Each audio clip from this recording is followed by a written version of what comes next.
Early vegetative stage.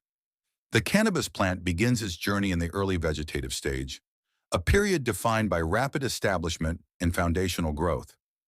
With roots now anchored in the medium, the plant shifts focus to photosynthesis. Leaf production accelerates, chlorophyll content increases, and under sufficient light, the plant builds its energy reserves. Nitrogen becomes the dominant nutrient, powering cell division, leaf development, and enzymatic activity. Each new leaf is not just a structure, it's a solar panel converting light into life. Meanwhile, the roots expand horizontally and vertically, searching for water and nutrients. This underground network becomes the control center for all future growth. Mid-vegetative growth. As the plant enters mid-vegetative growth, internodal spacing increases. New branches push outward from the main stem, creating multiple growth tips. This is a high-energy phase. The plant consumes large amounts of light, water, and nutrients. It responds dynamically to environmental cues, particularly light intensity and spectrum. Blue light promotes compact, bushy growth, while red light begins preparing the plant for flower. Growers often initiate structural training at this point, using techniques like low-stress training, supercropping, or topping to redistribute energy and create a more uniform canopy. This not only improves light penetration, but helps balance hormone distribution, especially auxins and cytokinins, that regulate growth from root to tip. Late vegetative pre-transition. The plant now enters its late vegetative phase, a bridge between growth and reproduction. Internally, it begins adjusting hormone levels, increasing gibberellins, and preparing for the onset of flowering. This is when sexual maturity becomes visible. Pre-flowers appear at the nodes, allowing identification of male or female plants in photoperiod genetics. Energy accumulation intensifies. The plant begins stockpiling carbohydrates and other metabolic reserves. This hidden shift is critical, because while the canopy may look unchanged, the biological clock is ticking. Environmental stability, consistent temperature, humidity, and VPD ensures a seamless transition into flower. Flowering initiation, week 1 to 2. Triggered by a change in photoperiod, typically a 12 to 12 light cycle, the plant receives the signal, it's time to flower.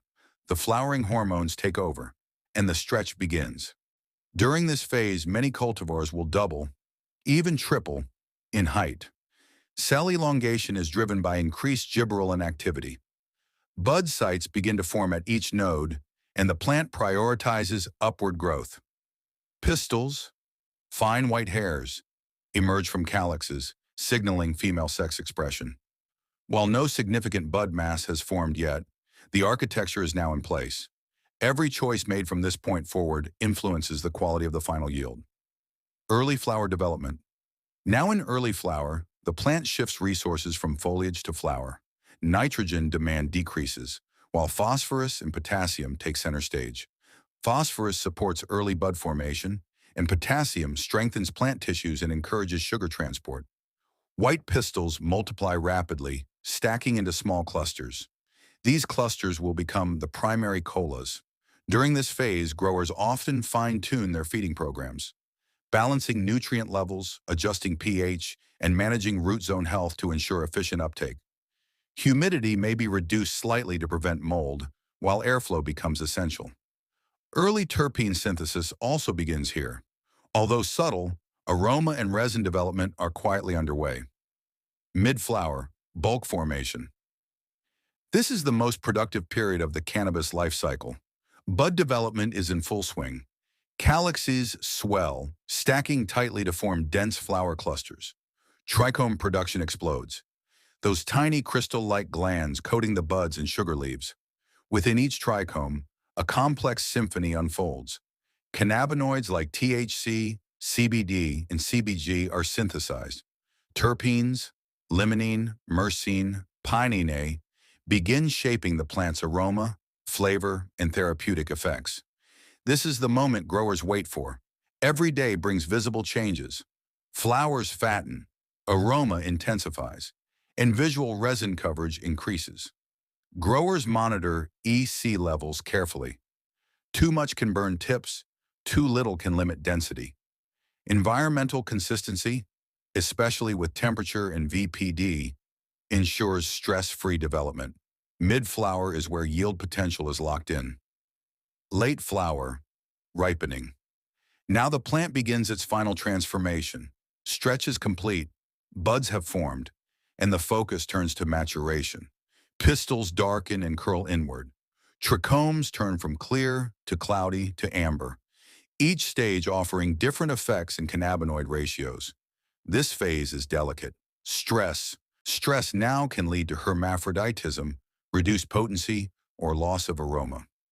Many growers gradually reduce nutrients, a technique sometimes referred to as fade or flush, though this remains debated.